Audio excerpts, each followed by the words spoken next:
The next thing we're going to discuss is how we can put all of these different costs that we've just reviewed how to calculate together to calculate the overall weighted average cost of capital. Now we'll look down here and we'll see our initial weighted average cost of capital formula that we started with.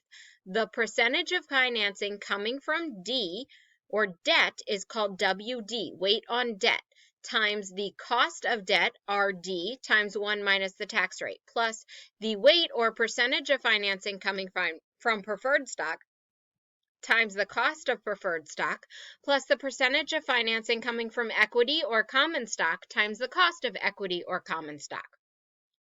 Okay, so now we're going to talk about how you get these weights.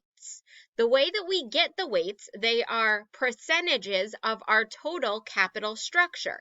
So our capital just means money. Our total amount of money that we've raised from financing for our company is going to be called V. That's going to be equal to the dollar amounts of our debt, equity, and preferred stock. D over V then is the percentage of financing that comes from debt, or our percent of debt financing, or the percent of debt in our capital structure. E over V is the percentage of financing coming from common stock or equity, and then PS over V is the percentage of financing in our capital structure coming from preferred stock. Now, not all companies have preferred stock, so if you don't see anything about a preferred stock, don't include it. It's just 0. Okay, so let's see an example of this.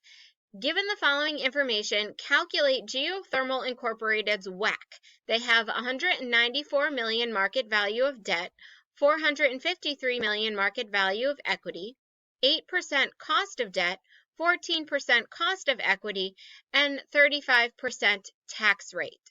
So the first thing that we need to do is calculate V.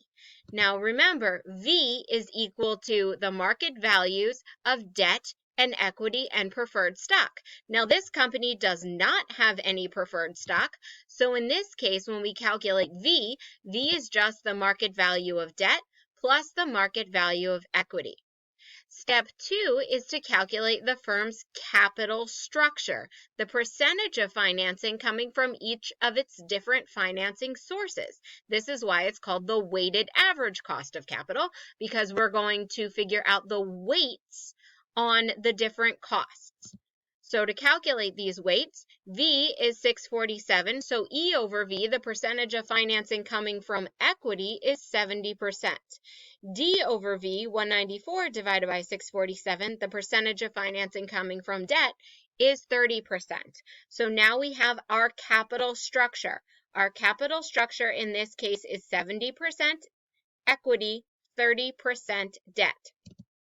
Our next step is to calculate WACC. So how do I do this?